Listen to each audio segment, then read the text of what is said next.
السلام علیکم۔ رات کے 8 بجے ہیں۔ یہ ریڈیو پاکستان ہے۔ خبرنامے کے ساتھ حاضر ہیں ترنم حامد اور شفیق الرحمان۔ پہلے اہم خبروں کا خلاصہ۔ وزیراعظم نے بین الاقوامی ریٹنگ ایجنسی کی جانب سے پاکستان کی کریڈٹ ریٹنگ کو بہتر کرنے پر اطمینان کا اظہار کیا ہے۔ عالمی ریٹنگ ایجنسی موڈیز نے پاکستان کی ریٹنگ مثبت کرتے ہوئے اسے CAA2 تک بڑھا دیا ہے۔ پاکستان اور ترکی نے دو طرفہ تجارتی تعلقات بڑھانے پر اتفاق کیا ہے۔ وزیر داخلہ نے افغان مہاجرین کی بحالی کے لیے اقوام متحدہ اور عالمی برادری کے کردار کی ضرورت پر زور دیا ہے۔ آج اسلام آباد میں آئیڈیاز 2024 نمائش کی سافٹ لانچنگ کی گئی۔ وزیر اعلیٰ پنجاب نے نوجوانوں کے روشن مستقبل کے لیے چیف منسٹر انٹرنشپ پروگرام کا آغاز کر دیا ہے۔ OIC وزرائے خارجہ کونسل کا 2 روزہ اجلاس کل سے کیمرون میں شروع ہوگا۔ آزاد کشمیر میں اسپیشل کمیونیکیشن آرگنائزیشن نے کوٹلی میں سافٹ ویئر ٹیکنالوجی پارک اور فری سورسنگ ہب کا آغاز کیا ہے۔ کل جماعتی حریت کانفرنس نے بھارت کے غیر قانونی طور پر مقبوضہ جموں کشمیر میں ہونے والے ڈھونگ انتخابات کو نئی دلی کے غیر قانونی قبضے کو جائز قرار دینے کی کوشش قرار دیا ہے۔ 1965 کی جنگ کے سپاہی مقبول حسین کی 6ٹی برسی آج منائی گئی۔ غزہ کے محصور علاقے پر اسرائیلی فوج کے حملوں میں آج 34 فلسطینی شہید ہو گئے۔ صدر مملکت نے کہا ہے کہ کھیلوں کے فروغ سے ملک میں کھیلوں کی سیاحت اور اقتصادی سرگرمیوں میں اضافہ ہوگا۔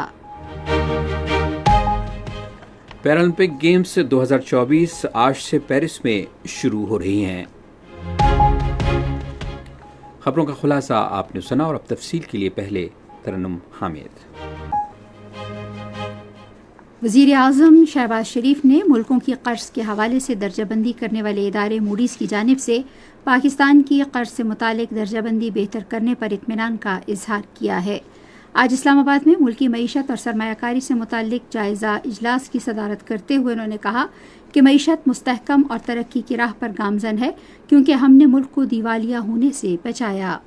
شہباز شریف نے کہا کہ موڈیز کی جانب سے ملک کی درجہ بندی کو CAA2 تک بڑھانا حکومت کی مضبوط معاشی پالیسیوں کا اعتراف ہے۔ انہوں نے امید ظاہر کی کہ ملکی معیشت اسی رفتار سے مثبت سمت میں آگے بڑھے گی۔ قرضوں کے حوالے سے ملکوں کی درجہ بندی کرنے والے عالمی ادارے موڈیز نے پاکستان کی ملکی اور غیر ملکی کرنسی میں قرضوں سے متعلق درجہ بندی بہتر کرتے ہوئے مستحکم سے مثبت کر دی ہے۔ موڈیز نے کہا کہ پاکستان کی درجہ بندی CAA3 سے CAA2 کرنا اس کی معاشی صورتحال میں بہتری کو ظاہر کرتا ہے۔ درجے کی بہتری سے پاکستان کے لیے بیرونی قرضوں کی راہ ہموار ہوگی۔ اس کے علاوہ 12 جولائی 2024 کو IMF کے ساتھ $7 ارب کے 37 ماہ کے توسیع فنڈ کی سہولت کے لیے اسٹاف لیول معاہدے کے بعد قرضے کی حتمی منظوری بھی ممکن ہو سکے گی۔ موڈیز نے توقع ظاہر کی ہے کہ اگلے چند ہفتوں میں IMF قرض کی باضابطہ منظوری دے دے گا، جبکہ پاکستان کے زیر مبادلہ کے ذخائر جون 2023 کے بعد اب تقریباً دگنا ہو چکے ہیں۔ پاکستان اور ترکیہ نے حکومت اور کاروبار کی سطح پر مزید انتظامات کے ذریعے تجارت اور سرمایہ کاری کے شعبوں کو فروغ دینے کی ضرورت پر زور دیا ہے۔ یہ پیش رفت آج اسلام آباد میں وزیر خزانہ محمد اورنگزیب اور پاکستان میں ترکیہ کے سفیر محمد پچاچے کے درمیان ملاقات میں ہوئی۔ ملاقات میں تجارتی سامان کے معاہدے پر دستخط کو $5 ارب کے 2 طرفہ تجارتی ہدف کے حصول کے لیے اہم اقدام کے طور پر اجاگر کیا گیا۔ وزیر خزانہ نے پاکستان کی جانب سے ترکیہ کے ساتھ مختلف شعبوں میں اپنی شراکت داری کو مستحکم کرنے کا سلسلہ جاری رکھنے کے عزم کا اعادہ کیا۔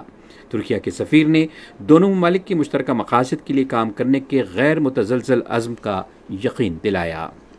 وزیر داخلہ محسن نقوی نے افغان پناہ گزینوں کی بحالی میں اقوام متحدہ اور عالمی برادری کے کردار کی ضرورت پر زور دیا ہے۔ انہوں نے یہ بات افغانستان میں اقوام متحدہ کے خصوصی نمائندے اندریکا رواتے کی قیادت میں ایک وفد سے گفتگو کرتے ہوئے کہی، جس نے آج اسلام آباد میں ان سے ملاقات کی۔ محسن نقوی نے کہا کہ پاکستان کئی اشروں سے افغان پناہ گزینوں کی میزبانی کر رہا ہے۔ انہوں نے کہا کہ غیر قانونی طور پر مقیم غیر ملکیوں کی مرحلہ وار واپسی شروع ہو چکی ہے۔ انہوں نے کہا کہ قانونی دستاویزات رکھنے والے افراد کے خلاف کوئی کارروائی نہیں کی جا رہی، اور یہ واضح کیا کہ کسی کو بھی ویزے یا دوسرے قانونی دستاویزات کے بغیر پاکستان میں قیام کرنے کی اجازت نہیں ہوگی۔ انہوں نے کہا کہ افغان پناہ گزینوں کی واپسی کا دوسرا مرحلہ جلد شروع ہوگا۔ وزیر داخلہ نے دہشت گردی کے بارے میں گفتگو کرتے ہوئے کہا کہ یہ ایک عالمی مسئلہ ہے اور پاکستان اس سے سب سے زیادہ متاثر ہوا ہے۔ وزیر داخلہ نے وفد کو پاکستان میں دہشت گردی کے حملوں میں کالعدم تحریک طالبان پاکستان کے ملوث ہونے کے بارے میں بھی بتایا۔ محسن نقوی نے کہا کہ کالعدم تحریک طالبان ان حملوں کے لیے افغان سرزمین کا استعمال کر رہی ہے، جنہیں روکنا چاہیے۔ افغانستان میں اقوام متحدہ کے خصوصی نمائندے نے افغان پناہ گزینوں کی اور دوحہ مذاکرات کے حوالے سے پاکستان کے کردار کو سراہا۔ انہوں نے کہا کہ اقوام متحدہ افغان پناہ گزینوں کی مستقل بحالی کے لیے افغان حکومت کے ساتھ مل کر کام کر رہی ہے۔ اندریکا رواتے نے بلوچستان میں دہشت گردی کے حالیہ حملوں میں بھی مذمت کی۔ مواصلات، نجکاری اور سرمایہ کاری بورڈ کے وزیر عبدالعلیم خان نے کہا ہے کہ ملک میں اعلیٰ معیار کی شاہراہوں اور موٹر ویز کا جال بچھایا جا رہا ہے۔ انہوں نے ان خیالات کا اظہار آج اسلام آباد میں ایک اجلاس کی صدارت کرتے ہوئے کیا۔ وفاقی وزیر نے کہا کہ مستقبل میں 6 رویہ سے کم موٹر وے نہیں بنائی جائے گی، جبکہ کراچی سے سکھر اور سیالکوٹ کھاریاں سے اسلام آباد تک موٹر ویز نیشنل ہائی وے اتھارٹی کی اولین ترجیح ہوگی۔ انہوں نے ہدایت کی کہ تمام موٹر ویز کی ایک سائٹ کو کم از کم 3 رویہ بنایا جائے گا تاکہ یہ مستقبل کی ضروریات کو پورا کر سکیں۔ وزیراعظم کی موسمیاتی تبدیلی کے بارے میں رابطہ کار رومینہ خورشید عالم نے کہا ہے کہ حکومت نے ماں اور بچے کی صحت کے لیے اقدامات کیے ہیں۔ انہوں نے آج اسلام آباد میں ایک تقریب سے خطاب کرتے ہوئے بچے کے لیے ماں کے دودھ کی اہمیت پر روشنی ڈالی اور کہا کہ اس حوالے سے آگاہی پیدا کرنے کی اشد ضرورت ہے۔ صحت بخش غذائیت تک ماؤں کی رسائی پر موسمیاتی تبدیلی کے مسائل کو اجاگر کرتے ہوئے موسمیاتی تبدیلی کی رابطہ کار نے کہا کہ پاکستان موسمیاتی تبدیلی کے اثرات، شدید موسمی حالات، پانی کی کمی اور فصلوں اور زرعی پیداوار کو ہونے والے نقصان سے متاثرہ اہم ممالک میں شامل ہے۔ انہوں نے کہا کہ موسمیاتی تبدیلی غربت اور غذائی عدم تحفظ کو بڑھاتی ہے، جس سے خواتین اور بچوں میں غذائی قلت کے خطرے میں اضافہ ہو جاتا ہے۔ یہ خبریں آپ ریڈیو پاکستان سے سن رہے ہیں۔ وزیر تجارت جام کمال خان نے آج آئیڈیاز 2024 نمائش کی سافٹ لانچنگ کی۔ آج شام اسلام آباد میں اس حوالے سے منعقدہ تقریب سے خطاب کرتے ہوئے انہوں نے کہا کہ پاکستان کی دفاعی صنعت نہ صرف ملک کی مسلح افواج کی ضروریات کو پورا کر رہی ہے، بلکہ مناسب عسکری ساز و سامان کی تجارت کے ذریعے مسابقتی بنیادوں پر اپنی مصنوعات برآمد کرنے کی صلاحیت بھی رکھتی ہے۔ جام کمال نے کہا کہ آئیڈیاز دنیا بھر سے دفاعی نمائش کنندگان، اعلیٰ سطح کے دفاعی وفود، تجزیہ کاروں اور تجارتی نمائندوں کے لیے ملاقات کی ایک بہترین جگہ بن گیا ہے۔ انہوں نے کہا کہ آئیڈیاز بہتر ہم آہنگی، تعلقات، دفاعی صنعت کے دائرہ کار اور دفاعی صنعت کو درپیش چیلنجز سے نمٹنے کے لیے حل تلاش کرنے کا بہترین موقع فراہم کرتی ہے۔ قبل ازیں اس موقع پر خطاب کرتے ہوئے ڈیفنس ایکسپورٹ پروموشن آرگنائزیشن کے director general major general Asad Nawaz Khan نے کہا کہ آئیڈیاز عالمی امن و استحکام اور قوموں کے درمیان ہم آہنگی کے لیے مشترکہ ویژن ہے۔ انہوں نے کہا کہ پاکستان دفاع اور تحقیق، سائنسی ترقی، مینوفیکچرنگ اور اپنی دفاعی صلاحیتوں اور برآمدات کو مضبوط بنانے کے لیے مشترکہ منصوبے شروع کرنے کے لیے عالمی پلیٹ فارم کے طور پر ابھرنے کی صلاحیت رکھتا ہے۔ خصوصی سرمایہ کاری سہولت کونسل کی معاونت سے چین پاکستان اقتصادی راہداری کے دوسرے مرحلے پر کام شروع ہو گیا ہے۔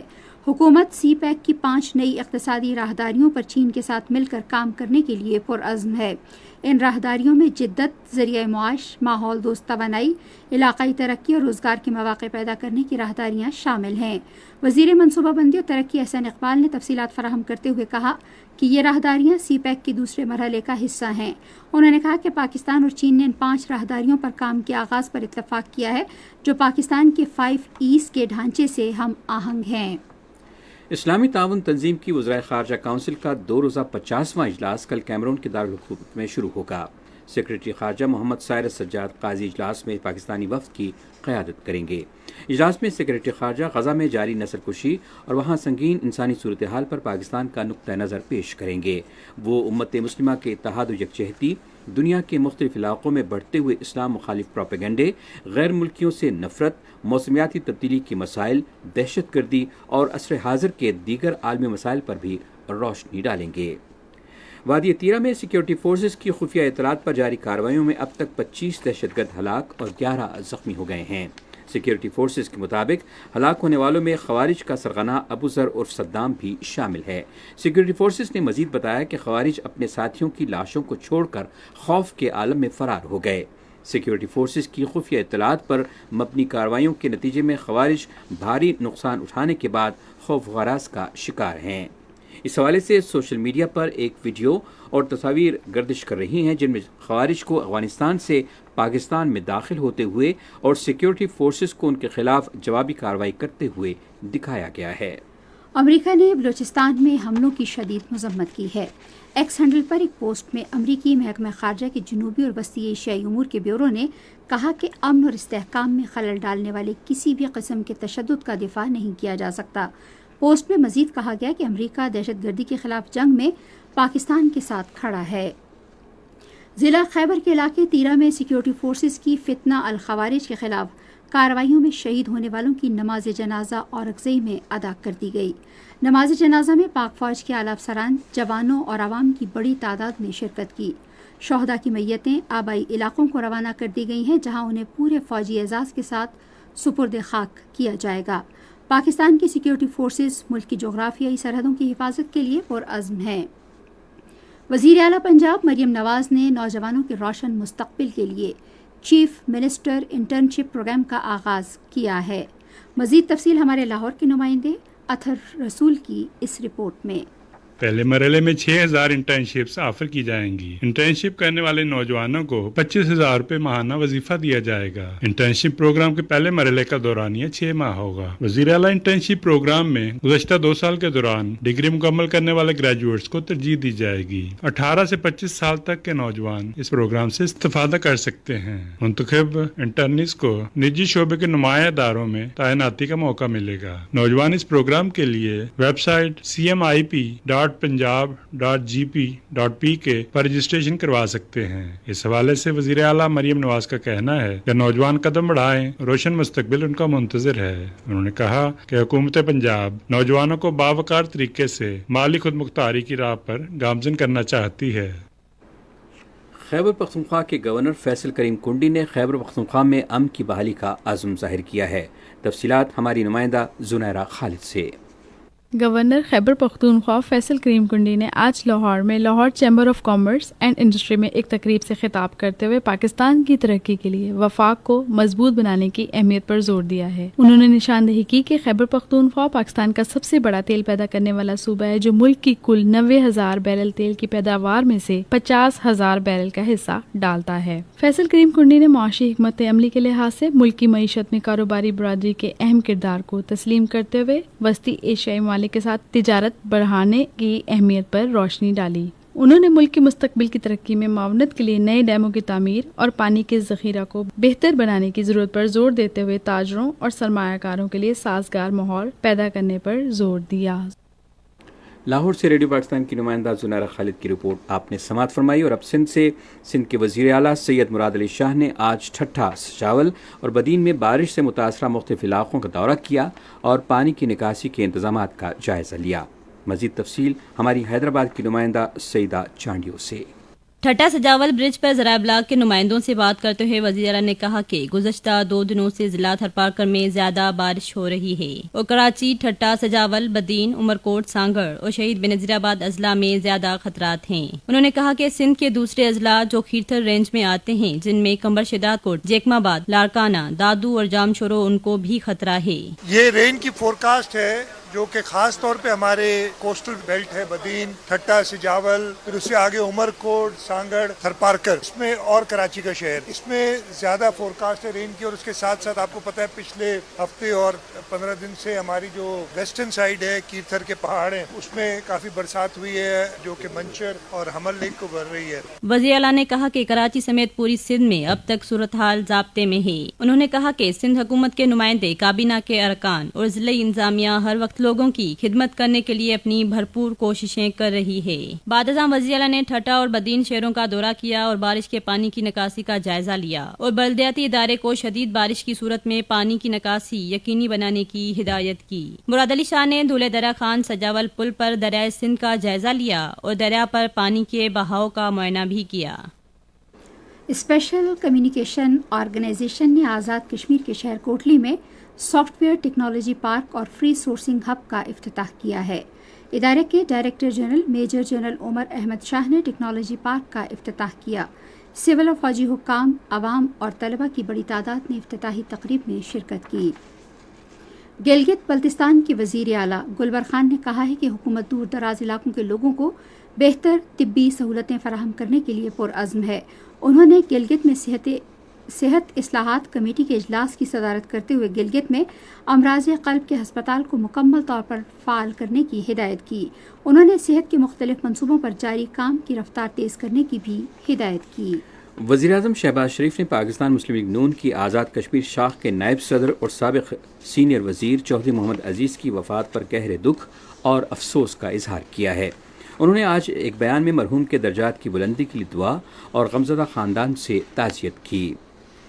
1965 کی جنگ کے سپاہی مقبول حسین کی 6ٹھی برسی آج منائی گئی. سپاہی مقبول حسین ایک پاکستانی سپاہی تھے جو 1965 میں پاک بھارت جنگ کے دوران زخمی ہوئے تھے اور بعد میں غیر سرکاری طور پر بھارتی فوج نے قیدی بنا لیا تھا. انہوں نے اپنی زندگی کی 4 دہائیاں بھارتی فوجی جیلوں میں گزاری کیونکہ ان کی قانونی حیثیت جنگی قیدی کے طور پر درج نہیں کی گئی تھی، جس کی وجہ سے ان سے بعض حقوق چھین لیے گئے تھے جن کے وہ عالمی قانون کے مطابق حقدار تھے. مقبول حسین کو اپنے اوپر ہونے والے تشدد کی وجہ سے ذہنی طور پر غیر مستحکم قرار دے کر 2005 میں رہا کر دیا گیا تھا. سپاہی مقبول حسین کو ان کی خدمات اور قربانیوں کے اعتراف میں ستارہ جرت سے نوازا گیا. یہ خبریں ریڈیو پاکستان سے نشر کی جا رہی ہیں. بھارت کے غیر قانونی زیر قبضہ جموں کشمیر میں مودی کی قیادت میں بھارتی حکومت نے ضلع کپواڑہ میں مزید 2 کشمیریوں کی جائیداد ضبط کر لی ہے. کشمیر میڈیا سروس کے مطابق بھارتی پولیس نے اسد میر اور منظور احمد قریشی کی جائیداد آزادی کی جدوجہد سے وابستگی کی بنا پر ضبط کر لی. 5 اگست 2019 کو جموں کشمیر کی خصوصی حیثیت ختم کرنے کے بعد سے مودی حکومت نے کشمیریوں کو مالی طور پر غیر مستحکم کرنے کے لیے ان کے مکانوں، اراضی اور جائیداد ضبط کرنے کا گھناؤنا سلسلہ شروع کیا. حکام نے علاقے میں ایک بچے سمیت مزید 6 کشمیری نوجوانوں کو گرفتار کر لیا ہے جو حکومت کی پکڑ دھکڑ کی جاری کارروائیوں کا حصہ ہے. یہ گرفتاریاں ضلع کلگام میں تلاشی اور محاصرے کی کارروائی کے دوران کی گئیں. نوجوانوں کو غیر قانونی سرگرمیوں کی روک تھام کے ایکٹ کے کالے قانون کے تحت گرفتار کیا گیا ہے. ادھر جیل میں بند اعلیٰ حریت قیادت نے مقبوضہ علاقے میں آئندہ انتخابات کی شدید مذمت کرتے ہوئے انہیں ڈھونگ اور اسے بھارت کے غیر قانونی زیر قبضے کو قانونی شکل دینے کی کوشش قرار دیا.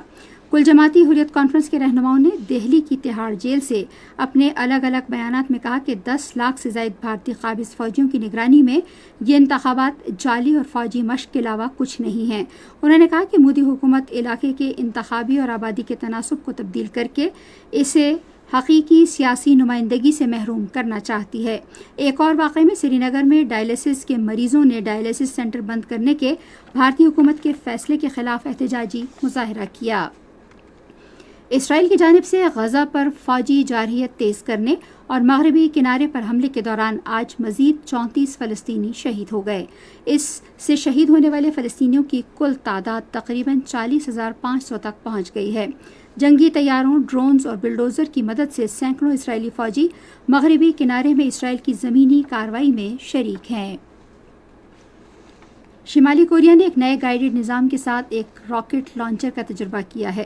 شمالی کوریا کے رہنما کم جونگ ان نے اپنے اعلیٰ عسکری کمانڈوز کے ساتھ دفاعی صنعتی ادارے میں کثیر جہتی راکٹ نظام کے تجربے کا مشاہدہ کیا. یہ تھیں اس وقت تک کی قومی اور بین الاقوامی خبریں. آپ سن رہے ہیں ریڈیو خبرنامہ اور اس وقت شامل کرتے ہیں کھیلوں کی خبریں.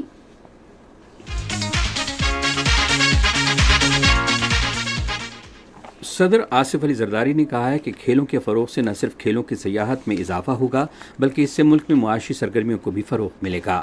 وہ آج اسلام آباد میں چیئرمین ملک اسلم کی قیادت میں سندھ پریمیئر لیگ کے وفد سے گفتگو کر رہے تھے.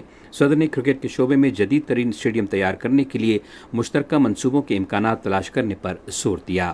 سندھ میں کرکٹ کے بنیادی ڈھانچے اور تربیتی سہولیات کو بہتر بنانے کی ضرورت پر زور دیتے ہوئے انہوں نے صوبے کے نوجوانوں کو جدید کوچنگ اور رہنمائی کے مواقع فراہم کرنے پر زور دیا.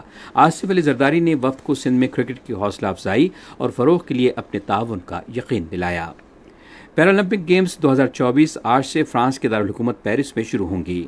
گیمز میں 4400 سے زائد ایتھلیٹس 22 مختلف کھیلوں میں حصہ لیں گے. حیدر علی پاکستان کے واحد ایتھلیٹ ہیں جو پیرالمپک گیمز میں ڈسکس تھرو کے مقابلے میں حصہ لیں گے.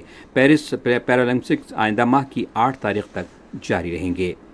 کراچی میں گورنر ہاؤس میں Olympic gold medallist Arshad Nadeem اور انڈر 15 فٹ بال ٹیم کے اعزاز میں تقریب کا انعقاد کیا گیا. تقریب میں گورنر سندھ کامران خان ٹیسوری نے سونے کا تمغہ جیتنے والے ارشد ندیم کی اہلیہ کو اعلان کردہ سونے کا ہار دیا. کامران خان ٹیسوری نے انڈر 15 فٹ بال ٹیم کے لیے 10 لاکھ روپے اور ٹیم کے تمام کوچز کے لیے 5 لاکھ روپے کی گرانٹ کا بھی اعلان کیا. گورنر سندھ نے کہا کہ فٹ بال ٹیم کے ہر رکن کو 1 لاکھ روپے اور 1 موٹر سائیکل بھی دی جائے گی. پاکستان اور بنگلہ دیش کے درمیان 2 میچوں پر مشتمل سیریز کا دوسرا کرکٹ ٹیسٹ جمعے سے راولپنڈی میں شروع ہوگا. بنگلہ دیش کو سیریز میں 1-0 کی برتری حاصل ہے. پاکستان کے Muhammad Rizwan ICC men's test batting ranking میں ٹاپ 10 میں کیریئر کی اعلیٰ پوزیشن پر پہنچ گئے ہیں. پاکستان شاہینز اور بنگلہ دیش اے کے درمیان 3 ایک روزہ میچوں کی سیریز کا دوسرا میچ آج اسلام آباد کلب میں مسلسل بارش کے باعث منسوخ کر دیا گیا. یہ تھیں کھیلوں کی خبریں اور آئیے اب چلتے ہیں تجارتی میدان میں. فرانسیسی ترقیاتی ادارے کے ذیلی ادارے پروپارکو کے ایک وفد نے آج لاہور میں آل پاکستان ٹیکسٹائل ملز ایسوسی ایشن کا دورہ کیا. اس دورے کا مقصد صنعت میں پائیدار اقتصادی، سماجی اور ماحولیاتی ترقی کو فروغ دینے کے لیے ٹیکسٹائل کے شعبے میں فائنینسنگ کے مواقع تلاش کرنا تھا. پاکستان اسٹاک ایکسچینج میں آج کا مندی کا رجحان دیکھا گیا. KSE 100 انڈیکس 91 پوائنٹس کی کمی کے بعد مارکیٹ کے اختتام پر 77,992 پوائنٹس پر بند ہوا. مجموعی تجارتی حجم 636 ملین سے زائد حصص ریکارڈ کیا گیا جبکہ کل 591 ملین سے زائد حصص کا لین دین ہوا تھا. آج کوہ نور اسپننگ کمپنی کے سب سے زیادہ 124 ملین سے زائد حصص کا کاروبار ہوا. آج مجموعی طور پر 452 کمپنیوں کے حصص کا لین دین ہوا جس میں 140 کمپنیوں کے حصص کی قیمتوں میں اضافہ، 260 میں کمی جبکہ 52 کمپنیوں کے حصص کی قیمتوں میں استحکام دیکھا گیا. ماری پیٹرولیم لمیٹڈ کمپنی کے حصص کی قیمتوں میں سب سے زیادہ 88 روپے 16 پیسے کا اضافہ جبکہ یونیلیور پاکستان فوڈز کے حصص کی قیمتوں میں 160 روپے کی کمی ہوئی. نیشنل بینک کے اعلان کے مطابق روپے اور دیگر غیر ملکی کرنسیوں کے درمیان شرح تبادلہ یہ رہی. امریکی ڈالر 278 روپے 20 پیسے، 278 روپے 70 پیسے قیمت فروخت. پاؤنڈ اسٹرلنگ 368 روپے 30 پیسے، 368 روپے 69 پیسے. یورو 310 روپے 75 پیسے قیمت خرید اور قیمت فروخت 311 روپے 31 پیسے. سعودی ریال 74 روپے 4 پیسے، 74 روپے 17 پیسے قیمت فروخت. UAE درہم قیمت خرید 76 روپے 16 پیسے جبکہ قیمت فروخت 76 روپے 30 پیسے. جاپانی ین قیمت خرید 1 روپیہ 92 پیسے اور قیمت فروخت 1 روپیہ 93 پیسے. آج کراچی میں 10 گرام سونے کی قیمت 2,28,270 روپے رہی. کراچی پورٹ ٹرسٹ پر گزشتہ 24 گھنٹے کے دوران 1,50,859 میٹرک ٹن سامان کی نقل و حمل ہوئی جس میں 64,475 میٹرک ٹن برآمدی، 86,384 میٹرک ٹن درآمدی سامان شامل تھا. یہ تھی اس وقت تک کی تجارتی خبریں اور اس وقت خبرنامے میں شامل کر رہے ہیں فن کی دنیا سے کچھ خبریں. اردو زبان کے معروف شاعر اور ملی اور فلمی نغمہ نگار کلیم عثمانی کی آج 24ویں برسی منائی گئی. کلیم عثمانی کا اصل نام احتشام الہی تھا اور وہ 28 فروری 1928 کو بھارت کے شہر سہارنپور میں پیدا ہوئے. قیام پاکستان کے بعد کلیم عثمانی لاہور آ گئے. انہوں نے 1955 میں فلم انتخاب سے اپنے فنی سفر کا آغاز کیا. بعد میں کلیم عثمانی نے متعدد فلموں کے لیے مقبول گیت لکھے. انہیں 1973 میں فلم گھرانہ کے گانے تیرا سایہ جہاں بھی ہو سجنا پر نگار ایوارڈ دیا گیا. انہوں نے اس پرچم کے سائے تلے ہم ایک ہیں اور یہ وطن تمہارا ہے تم ہو پاسباں اس کے سمیت کئی مقبول ملی نغمے بھی تحریر کیے. کلیم عثمانی سن 2000 میں آج کے روز لاہور میں انتقال کر گئے. پاکستان شو بزنس انڈسٹری کے معروف اداکار عمران عباس نے بغداد میں عراقی وزیر اعظم محمد شیع السودانی سے ملاقات کی ہے. عمران عباس نے فوٹو اور ویڈیو شیئرنگ ایپ انسٹاگرام پر عراقی وزیر اعظم محمد شیع السودانی کے ساتھ اپنی ملاقات کی تصویر شیئر کی ہے. اپنے پیغام میں عمران عباس نے کہا کہ وہ عراقی وزیر اعظم کے مشکور ہیں جنہوں نے انہیں عراق میں سرکاری مہمان کے طور پر مدعو کیا. پاکستان شوبز انڈسٹری کی سینئر اداکارہ حنا خواجہ نے اردو زبان سے ناواقفیت پر فخر کرنے والوں پر افسوس کا اظہار کیا ہے. حال ہی میں حنا خواجہ نے سوشل میڈیا پوسٹ پر اردو زبان سے متعلق ایک تبصرہ کیا جس کا اسکرین شاٹ مختلف پیجز پر تیزی سے وائرل ہو رہا ہے. سینئر اداکارہ نے اپنے تبصرے میں ان پاکستانیوں کو تنقید کا نشانہ بنایا جو اردو نہ بولنے اور نہ سمجھنے پر فخر کرتے ہیں. سینئر اداکارہ نے کہا کہ آپ اپنی قومی زبان اور ثقافت کو چھوڑ کر اپنی شناخت کھو دیں گے. انہوں نے کہا کہ برطانوی اور امریکی زبانیں سیکھنے سے پہلے ہر پاکستانی شہری کے لیے اردو جاننا ضروری ہے. یہ تھی فن کی دنیا سے کچھ خبریں اور آئیے اب چلتے ہیں سائنس کی دنیا میں. چیف انسپیکٹوریٹ پنجاب کے تحت اب تک 3500 معدنی ذخائر کی نشاندہی کی گئی ہے. اس بات کا انکشاف آج لاہور میں پی آئی ٹی بی کے چیئرمین فیصل یوسف کی زیر صدارت پیش رفت کے جائزہ اجلاس کے دوران کیا گیا. پی آئی ٹی بی نے محکمہ کانکنی اور معدنیات کو تمام کانکنی کی جگہوں کو ڈیجیٹائز کرنے اور موبائل فون کے ذریعے معائنہ کرنے کے قابل بنایا ہے. یہ نظام کانکنی کے مقامات پر ہنگامی ریسکیو آلات کی دستیابی سے باخبر رہنے میں بھی سہولت فراہم کرتا ہے. اس حوالے سے پی آئی ٹی بی کے چیئرمین فیصل یوسف نے کہا کہ یہ نظام نہ صرف کانکنی کے کاموں کو آسان اور ڈیجیٹائز کرتا ہے بلکہ کانکنی کے ضوابط کی خلاف ورزیوں کی آن لائن نگرانی کی سہولت بھی فراہم کرتا ہے. یہ ایپ حادثات کی فوری اطلاع دینے کا طریقہ کار بھی فراہم کرتی ہے. ناسا کا ارٹیمس 3 مشن 5 دہائیوں کے بعد انسانوں کو چاند پر واپس لائے گا. یہ مشن 2026 میں انسانوں کو چاند کی سطح پر اتارے گا اور یہ کام اسپیس ایکس کے اسٹارشپ کی مدد سے کیا جائے گا. اس مشن کے لیے جو خصوصی اسپیس سوٹ تیار کیے جائیں گے ان میں جدید GLTE-4 ٹیکنالوجی شامل کی جائے گی. سائنس کی دنیا سے فی الوقت اتنا ہی. آپ سن رہے ہیں ریڈیو خبرنامہ. اور اب موسم کی تازہ ترین صورتحال جانتے ہیں ماہر موسمیات محمد جنید سے. اس وقت مونسون بارشوں کا سبب بننے والا ہوا کا کم دباؤ سندھ کے جنوب مشرقی علاقوں پر موجود ہے جس کے باعث ملک کے مختلف حصوں میں مونسون ہوائیں داخل ہو رہی ہے. آج رات اور جمعرات کے روز سندھ، شمال مشرقی جنوبی بلوچستان میں بیشتر مقامات پر، جبکہ پنجاب، اسلام آباد، خیبر پختونخوا، گلگت بلتستان اور کشمیر میں کہیں کہیں تیز ہوا اور گرج چمک کے ساتھ مزید بارش کا امکان ہے. اس دوران زیریں سندھ، شمال مشرقی جنوبی بلوچستان، شمال مشرقی وسطی پنجاب، خطہ پٹوہار، بالائی خیبر پختونخوا اور کشمیر میں کہیں کہیں تیز اور موسلادھار بارش کی بھی توقع ہے. گزشتہ 24 گھنٹوں کے دوران سندھ، پنجاب، اسلام آباد، خیبر پختونخوا، کشمیر، شمالی بلوچستان اور گلگت بلتستان میں تیز ہوا اور گرج چمک کے ساتھ بارش، جبکہ چند مقامات پر موسلادھار بارش بھی ہوئی. آج ریکارڈ کیے گئے زیادہ سے زیادہ درجہ حرارت کی تفصیل. سب سے زیادہ درجہ حرارت نوکنڈی میں 45 ملی میٹر، دالبندین 43 اور تربت میں 42 ڈگری سینٹی گریڈ ریکارڈ کیا گیا. اسلام آباد میں 27 ڈگری سینٹی گریڈ، مری 20، لاہور 33، کراچی 29، پشاور 33، کوئٹہ 32، مظفر آباد 25، گلگت 24، کردو 24، سری نگر 21، جموں 31، لے 24، پلوامہ 20، اننت ناگ 21 اور شوپیاں میں 21 ڈگری سینٹی گریڈ ریکارڈ کیا گیا. خبرنامہ ختم کرنے سے پہلے خاص خبروں کا خلاصہ ایک بار پھر سن لیجیے.